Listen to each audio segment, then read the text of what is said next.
This is 7 National News, and in our top story, the Red Crescent Authority spent 512.6 million dirhams on humanitarian operations in the UAE and overseas last year.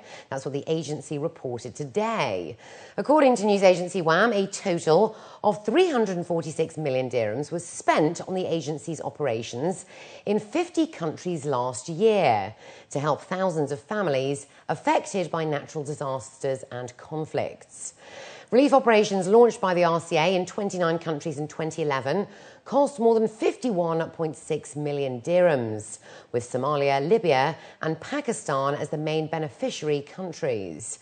According to an RCA report, around 417,000 families in the UAE received a total of 166.6 million dirhams in assistance from the RCA's domestic humanitarian programmes.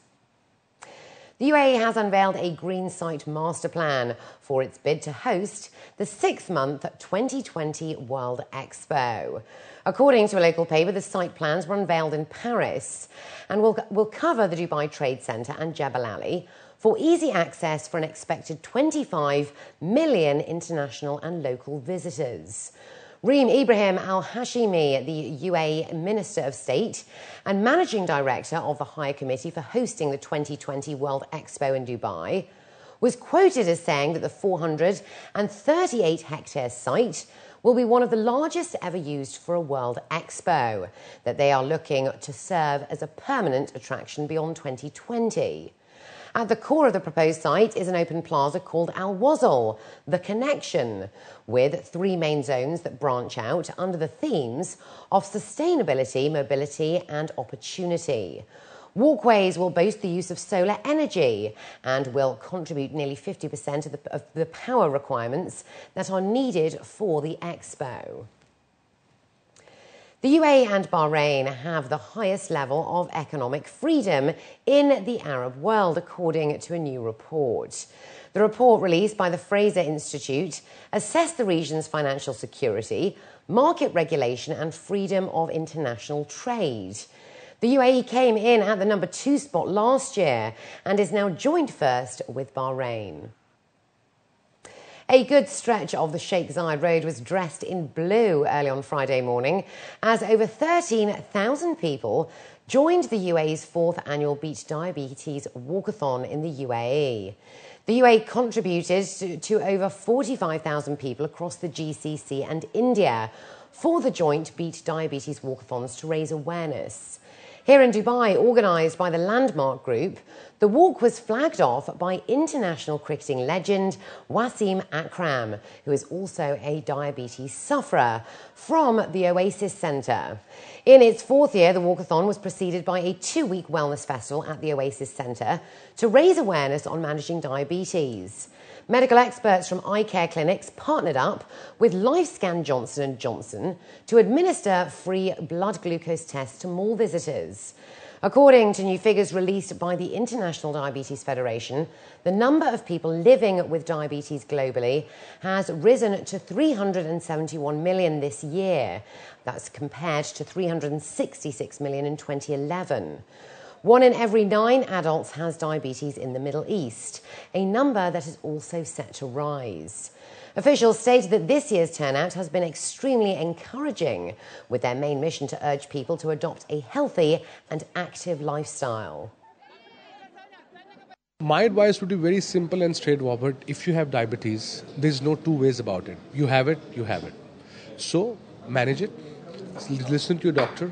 Don't listen to people who are not qualified. In our culture, we listen to our drivers than to a professional doctor. So the idea is listen to your doctors, have a healthy lifestyle, exercise, and you can actually lead a normal life. I mean, I've been diabetic for 15 years, insulin dependent, and so far, touch wood, Allah, I mean, by the grace of God, everything is fine. But because my lifestyle is healthy, so that's the message I can give to every other diabetic in the world. 37 schools and companies came on board for the 5th anniversary of Whatever Floats Your Boat event at Dubai Festival City Marina on Friday.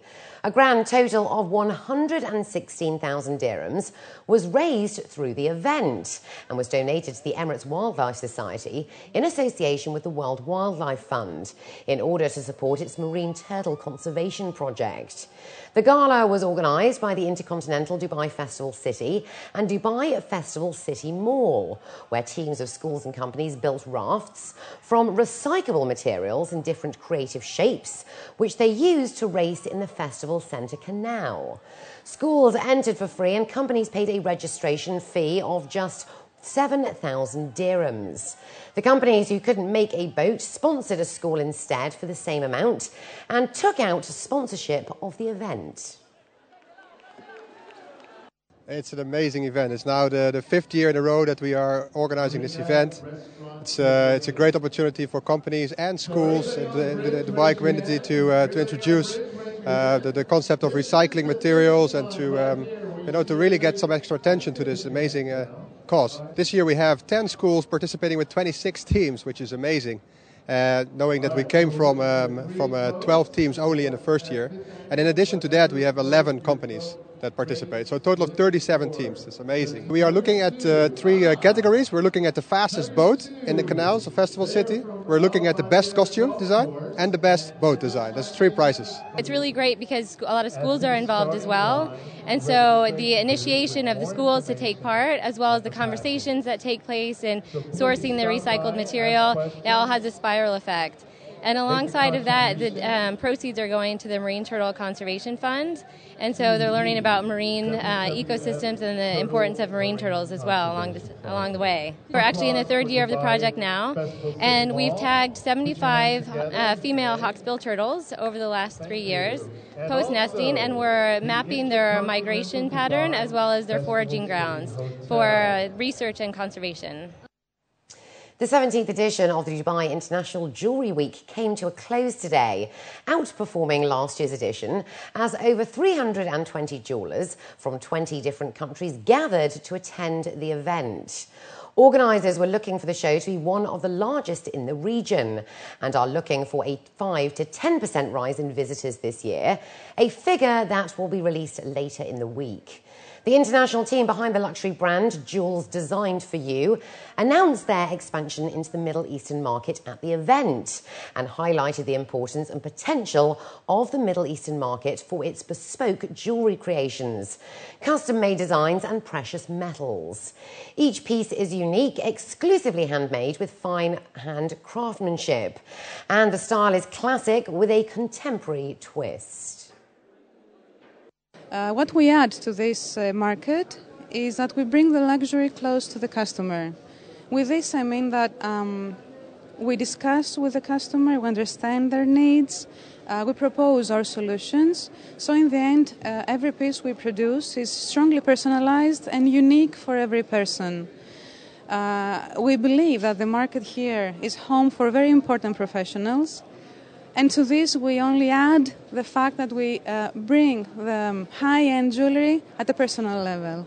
The materials are very high quality. We use rubies, we use emeralds, we use sapphires, so we can change the color of our pieces. It's very fantastic pieces, and we use obviously diamonds.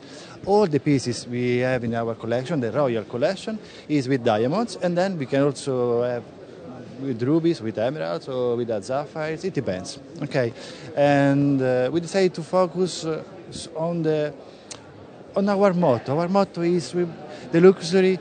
We bring the luxury so close to our customer. And up next, we'll have the day's business news. So stay with us.